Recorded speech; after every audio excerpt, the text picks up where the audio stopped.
amoy kulob na rin yung sasakyan nyo. Maasim, mabaho, kaya naman parang amoy init. Ayan, kailan pa kasi kayo huling nag-disinfect?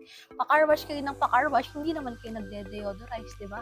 Anong use? Di kayo nag-disinfect, di kayo nag-sterilize. Ayan. At kung yan nga yung problema nyo, kahit na paulit-ulit kayo nagka-car wash, may air freshener kayo, lahat na, disinfectant spray ang kailangan nyo. So ito guys, yung ating Glide Clean, ito yung ginagamit ko.